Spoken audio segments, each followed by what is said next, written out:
Hello साथियों, यदि आप भी 10वीं कक्षा के स्टूडेंट हैं और आप भी 14 फरवरी से मैट्रिक एग्ज़ाम 2023 में देने जा रहे हैं तो आज की इस वीडियो को शुरू से लेकर अंत तक ज़रूर देखिएगा। इस वीडियो में हम आप सभी को बताने जा रहे हैं 10वीं कक्षा की साइंस का ऐसा इम्पोर्टेंट वीवीआई क्वेश्चन जो कि आपके मैट्रिक बोर्ड परीक्षा 2023 के दृष्टिकोण से काफ़ी इम्पोर्टेंट है। तो चलिए फ्रेंड्स, बिना समय गवाए पहला क्वेश्चन का आंसर देख लेते हैं। दोस्तों, आज का पहला सवाल क्वेश्चन नंबर 1 हमारा कहता है कि पोषण किसे कहते हैं, ये कितने प्रकार के होते हैं। ऐसे सवाल मैट्रिक एग्जाम पेपर में 2 नंबर में ही पूछे जाते हैं। तो आसान शब्दों में इसका आंसर लिखेंगे कि पोषण वह जटिल जैव प्रक्रम है जिसमें जीव किसी न किसी रूप में भोजन ग्रहण करता है, जो समस्त जैविक क्रियाओं के संचालन में सहायक होते हैं, उसे ही पोषण कहते हैं। अब देखिए, पोषण के 2 प्रकार होते हैं, एक तो होते हैं स्वपोषण और दूसरा होते हैं परपोषण। अब आइए देख लेते हैं अगला सवाल क्वेश्चन नंबर 2 को। दोस्तों, अगला सवाल क्वेश्चन नंबर 2 कहता है कि अमीबा में पोषण क्रिया को समझाइए। मैट्रिक एग्जाम पेपर के लिए ये क्वेश्चन काफ़ी ही ज़्यादा इंपॉर्टेंट है क्योंकि ये क्वेश्चन लगभग 2-3 बार एग्जाम पेपर में ऑलरेडी पूछा जा चुका है। तो इसका आंसर आसान तरीके से लिखिएगा कि अमीबा एक कोशिकीय जीव है। दोस्तों, एक कोशिकीय जीव दरअसल कहते किसे हैं, तो वैसे जीव जिनका शरीर एक कोशिकाओं से बना होता है उसे एक कोशिकीय जीव कहते हैं, और वैसे जीव जिनका शरीर अनेक कोशिकाओं के मिलने से बना होता है उसे हम लोग बहुकोशिकीय जीव कहते हैं। तो जो अमीबा है वह एक कोशिकीय जीव है जो कूटपाद के द्वारा भोजन को घेर कर खाद्यधानी में ले जाता है, जिसमें उपस्थित एंजाइम भोजन का पाचन अम्लीय माध्यम में करता है और अनपचा भोजन अमीबा के त्वचा के सतह से चिपक जाता है और पुनः बाहर निकल जाता है। इस प्रकार से अमीबा में पोषण की क्रिया संपन्न होती है। अब अगला सवाल क्वेश्चन नंबर 3 को देख लीजिए। क्वेश्चन नंबर 3 कहता है कि प्रकाश संश्लेषण क्या है, इसके आवश्यक पदार्थों को लिखिए। तो आसान शब्दों में इसका आंसर लिखिएगा कि सभी हरे पादप सूर्य के प्रकाश की उपस्थिति में वायुमंडल से CO2 यानी कार्बन डाइऑक्साइड को ग्रहण करते हैं तथा उसमें उपस्थित क्लोरोफिल की सहायता से सूर्य के विकिरण ऊर्जा को रासायनिक ऊर्जा में बदल देते हैं। साथ ही CO2 यानी कार्बन डाइऑक्साइड गैस मुक्त होती है। इसे ही हम लोग प्रकाश संश्लेषण कहते हैं। अब देखिए, प्रकाश संश्लेषण के लिए जो आवश्यक पदार्थ है उसमें से पहला है सूर्य का प्रकाश, कार्बन डाइऑक्साइड यानी CO2, क्लोरोफिल, और चौथा जो होता है वो जल होता है जिसे हम लोग H2O कहते हैं। तो क्वेश्चन का राइट आंसर कुछ इस प्रकार से आप लिख सकते हैं। अब अगला सवाल काफ़ी ही ज़्यादा इंपॉर्टेंट है, कहता है कि पोषण जीवों के लिए क्यों आवश्यक है। देखिए, समस्त जैविक क्रियाओं के संचालन, कोशिकाओं की टूट फूट की मरम्मत, वृद्धि एवं विकास हेतु हमें ऊर्जा की आवश्यकता पड़ती है, और यह जो ऊर्जा होती है ना जी, ये पोषण द्वारा प्राप्त हमें भोजन से पूरा होता है। यही कारण है कि पोषण जीवों के लिए आवश्यक होता है। तो क्वेश्चन का राइट आंसर कुछ इस प्रकार से आप लिख सकते हैं। अब देखिए, अगला सवाल क्वेश्चन नंबर 5 क्या कहता है कि श्वसन क्या है। मैट्रिक एग्जाम पेपर में ऐसा सवाल 2 नंबर में ऑलरेडी पूछा जा चुका है। आसान शब्दों में लिखिएगा कि श्वसन वह जटिल जैव प्रक्रम है जिसमें कार्बनिक पदार्थों का चरणबद्ध तरीके से पूर्ण ऑक्सीकरण होता है। यानी श्वसन एक ऐसा जटिल जैव प्रक्रम है जिसमें जो कार्बनिक पदार्थ होते हैं उनका चरणबद्ध तरीके से पूर्ण ऑक्सीकरण होता है, जिसके फलस्वरूप क्या होता है कि ऊर्जा, जल और कार्बन डाइऑक्साइड यानी CO2 बनता है। इसे ही हम लोग श्वसन कहते हैं। देखिए दोस्तों, श्वसन के 2 प्रकार होते हैं। पहला होते हैं अवायवीय श्वसन, जिसे हम लोग अनक्षी श्वसन भी कहते हैं, और दूसरा होती है वायवीय श्वसन, जिसे हम लोग अक्षी श्वसन कहते हैं। अब यहाँ पे सवाल पूछा जाता है कि अवायवीय श्वसन और वायवीय श्वसन में अंतर स्पष्ट कीजिए। तो इसका भी आंसर देख लेते हैं।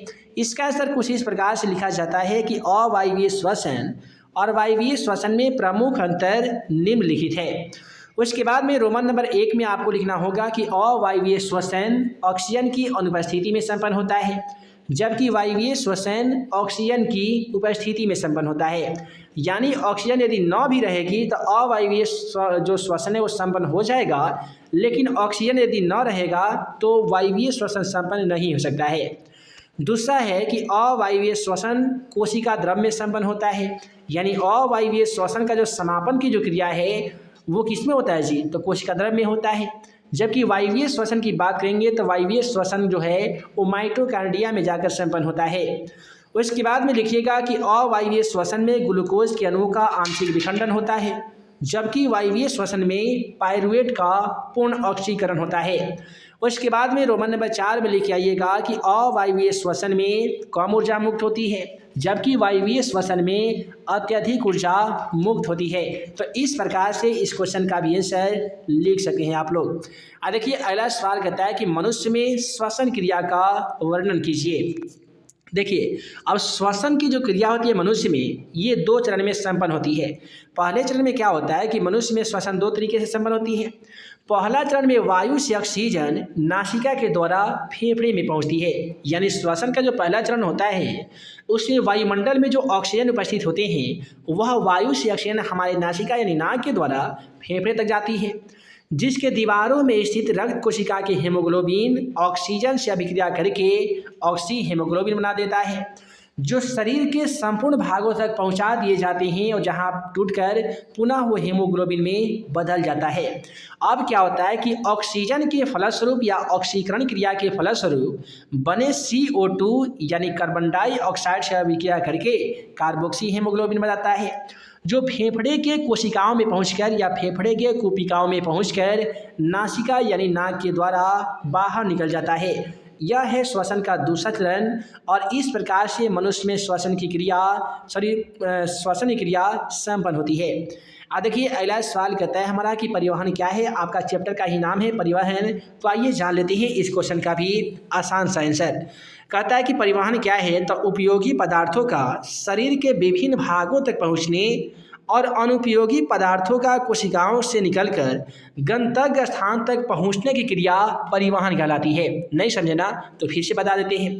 यानी मनुष्य के शरीर के जितने भी अलग अलग भागों तक जो भी पदार्थ होते हैं जिसका उपयोग है मनुष्य के शरीर के अंदर, तो उन सभी उपयोगी स्थल तक सभी वस्तुओं को पहुंचना, और जितने भी अनुपयोगी पदार्थ है मनुष्य के शरीर के अंदर जिसका इस्तेमाल मनुष्य के शरीर में कोई भी उसका यूज नहीं होता है, वैसे पदार्थों को मनुष्य के शरीर से निकलकर किसी गंतव्य स्थान तक पहुंचने की क्रिया परिवहन कहलाती है।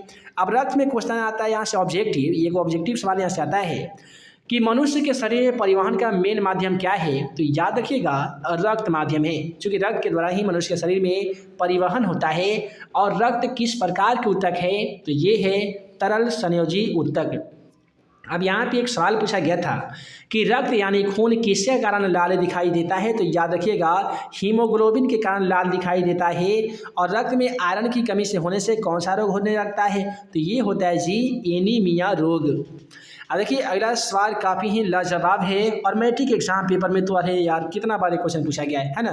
तो कहता है कि जाइलम और फ्लोएम में अंतर स्पष्ट कीजिए। आसान शब्द में लिखेंगे कि जाइलम और फ्लोएम में प्रमुख अंतर निम्नलिखित है। उसके बाद में आपको रोमन नंबर 1 में लिखना होगा कि जाइलम की कोशिका मृत होती है, यानी जाइलम की जो कोशिका होती है वो मरा होती है यानी मृत होती है, जबकि फ्लोएम की कोशिका जीवित होती है। कहने का मतलब यह है कि जाइलम की जो कोशिका होती है वो मरा होती है, फ्लोएम की कोशिका जीवित होती है। और बात यह है कि ये दोनों की दोनों कोशिका पेड़ पौधों में ही पाई जाती हैं।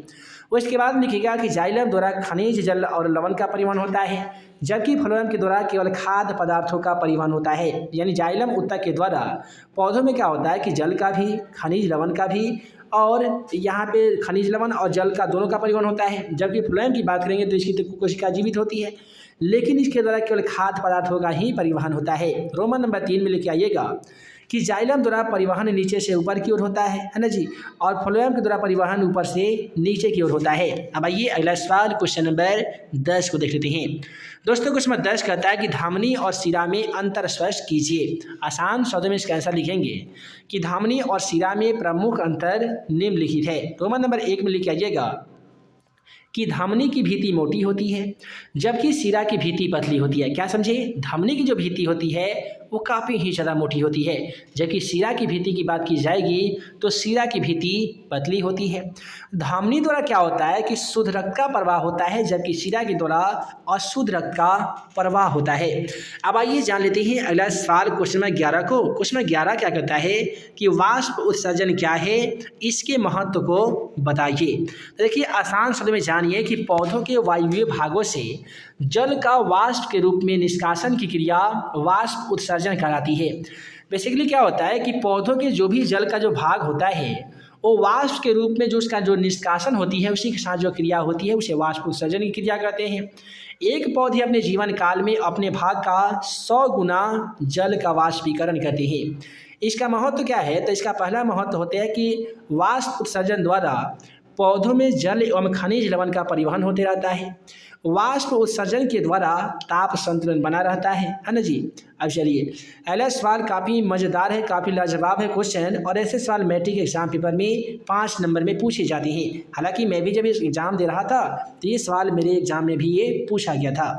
कहता है कि नेफ्रॉन का सचित्र वर्णन कीजिए। जब सचित्र पूछा जाएगा ना जी तो चित्र के साथ आपको वर्णन करना होगा।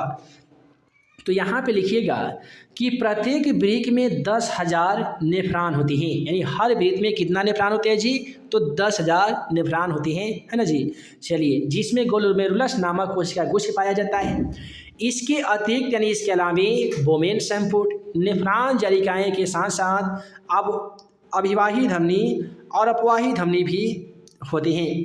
अब देखिए, अभिवाही धमनी का व्यास अपवाही धमनी से अधिक होता है, जिसके कारण उच्च दाब के अधीन रक्त क्षमता है, जिसे प्रोटीन खनिज लवण तो छान लिए जाते हैं किंतु यूरिया, ग्लूकोज और यूरिक अम्ल नहीं छन पाता है, जो बोमेन कैप्सूल में जाकर जमा हो जाता है। इस क्रिया को हम लोग निस्यंदन क्रिया कहते हैं।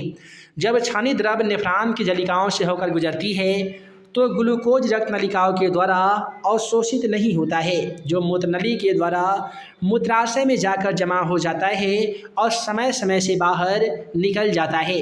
तो इस प्रकार से नेफ्रॉन का सचित्र वर्णन यदि आप करते हैं तो जाहिर सी बात है आपको 5 नंबर जो मिलने वाले हैं वो सभी के सभी नंबर आपको ज़रूर मिल जाएंगे। तो आज के इस वीडियो में हम लोगों ने देखा 10वीं कक्षा के साइंस का ऐसा इम्पोर्टेंट VVI क्वेश्चन जो कि आपके मैट्रिक एग्जाम पेपर 2023 के लिए काफ़ी ही ज़्यादा इम्पोर्टेंट था। आशा करते हैं कि आज का ये वीडियो आप सभी को पसंद आया होगा। दोस्तों, वीडियो पसंद आया हो तो वीडियो को लाइक कीजिएगा, अपने दोस्तों में शेयर कीजिएगा। चैनल पर नए होंगे तो हमारे इस YouTube channel math and magic tips को सब्सक्राइब करना बिल्कुल ना भूलिएगा। तो हम जल्द मिलेंगे अगले वीडियो में नए VVI क्वेश्चन के साथ।